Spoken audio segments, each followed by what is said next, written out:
In horror movies, you always think you'd be the smart one. You tell yourself, I wouldn't go into the basement, I wouldn't read the Latin, I definitely wouldn't blow the ancient Aztec death whistle, but here's the truth about Pellington High, no one chose to blow it, it was curiosity, and curiosity is just hope with a dark sense of humor.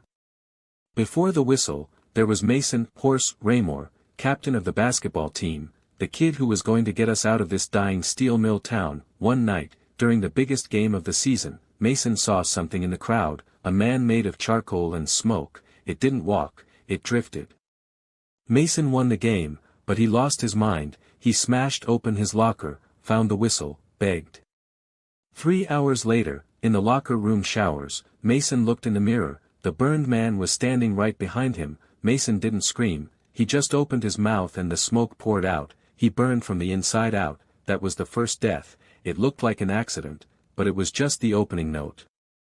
My name is Chris Willett. Well, Chrysanthemum, if you want to be formal about it, I'm the transfer student, the one with the bad reputation. In my old school, the rumor was that I killed my father. The truth is boring. He was an addict, I wasn't, but try telling that to a guidance counselor in a small town. I moved in with my cousin, Rel. Rel is the definition of, I don't care, punk jacket, bad attitude, but the kind of loyalty that gets you killed in movies. On my first day, they gave me Mason's old locker. You could still smell the smoke. Inside, rattling around in the dark, was a skull, small, carved from obsidian clay. The teeth were clenched, but the top had a mouthpiece. It was a whistle. I didn't blow it, the bell rang, but later, in detention, the designated fate factory for the unlucky, everyone noticed the whistle. There was Dean, the new king of the court, muscles and a temper. Grace, his girlfriend, she had that look like she was already bored of being alive. And Ellie, quiet, sharp eyes, the diabetic girl who carried a pharmacy in her backpack and watched everyone like she was waiting for them to make a mistake. The teacher, Mr. Craven, took the whistle. He was a smoker, the kind of guy who coughed up his soul every 10 minutes. That night, alone in his office, he researched the carving on the bottom. He translated it from Nahuatl. Summon your death. He thought it was a joke, so he blew it. It didn't sound like a toy, it sounded like the air tearing in half. The next morning, Craven was dead. The school said it was sudden lung cancer, but Ellie noticed something the cops missed. When they zipped up the bag, Mr. Craven's hand was reaching for his own throat, like he was trying to claw his lungs out. Rel, being Rel, stole the whistle back. We took it to a party at Grace's pool house, a let's pretend we aren't terrified of dying kind of party. Grace thought the whistle would be fun for a TikTok. She held it up, the pool lights flickered, and she blew it. We all heard it, every single one of us, and that's when the rules changed. See, the whistle doesn't kill you instantly, it just books you a reservation. We went to Mason's grandmother, Ivy. She was the town witch. Basically, she looked at the whistle and turned white. Ivy, why, you are marked, your death is already walking toward you, it will look like you. It will wear your face. And it will kill you in the exact way you are supposed to die 50 years from now, tonight. We thought she was crazy, until Grace screamed. It was the harvest festival, corn mazes, cheap cider, bad country music. Grace was trying to act normal, but she kept itching her hands. I'm just dry, she said, but she wasn't dry, she was wrinkling. We ran into the corn maze to hide, but death doesn't need eyes to see, it just needs a path. I watched Grace run ahead of me. She started at 17, by the time she hit the dead end, she was 40, then 60, her hair turned to straw, her skin flaked off like old paper. She reached out for Dean, but her hand crumbled into dust.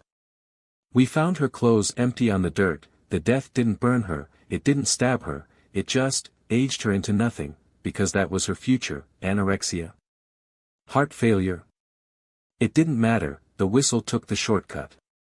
Dean vomited, Rel started shaking, but Ellie looked at the map, she was already trying to solve the math. We hid out at an abandoned steel mill. Dean kept seeing flashes of broken glass, headlights. He was a drinker, we all knew it. We tried to take his keys, but he screamed, I'm not dying in a cage. He drove off. 10 minutes later, we found the car wrapped around a telephone pole, except, there was no car crash, Dean was alone in his bedroom back home. We saw the police report later, his bones were shattered like he'd hit a wall at 90 miles an hour, the glass cuts on his face matched the windshield of a car that wasn't there. Death was getting creative.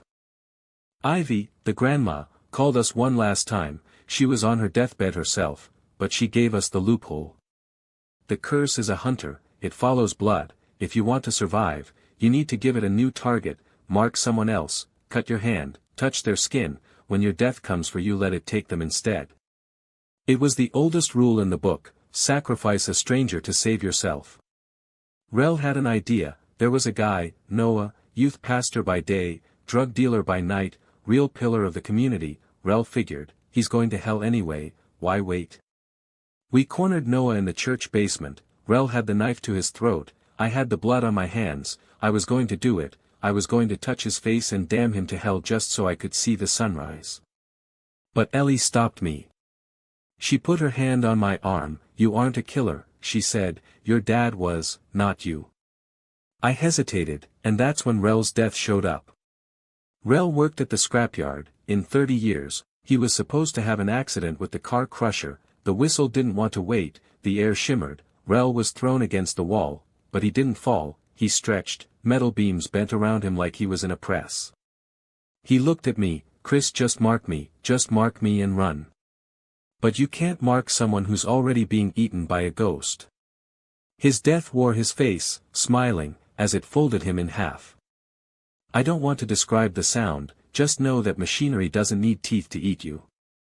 It was just me and Ellie left now, and Noah, the drug dealer, who had watched the whole thing and was now gibbering in the corner. Ellie pulled out her medical kit. She does this thing, because she's diabetic, she carries a crash cart in her trunk. Near-death experience, she said, the curse tracks a heartbeat, if we stop our hearts and restart them, maybe the trail goes cold. It was insane, but death was in the room with us, I could feel it breathing on my neck. Ellie injected me with potassium, my heart stopped. For 60 seconds, I was nowhere, it was cold, and quiet, and I saw my future. I saw gray hair, a rocking chair, a woman with kind eyes holding my hand, Ellie. I wasn't supposed to die here. Ellie hit me with the paddles. I gasped back to life, I did the same for her. We were alive, we looked at our hands, no wrinkles, no ghost. We thought we won. Noah, the youth pastor, finally snapped. He saw us lying on the floor, bleeding from where we'd cut ourselves for the ritual. He saw the blood. It's in the blood, he whispered. He touched Ellie's wound. He didn't know the words, he didn't have the knife, but the curse is hungry, and it doesn't care about consent.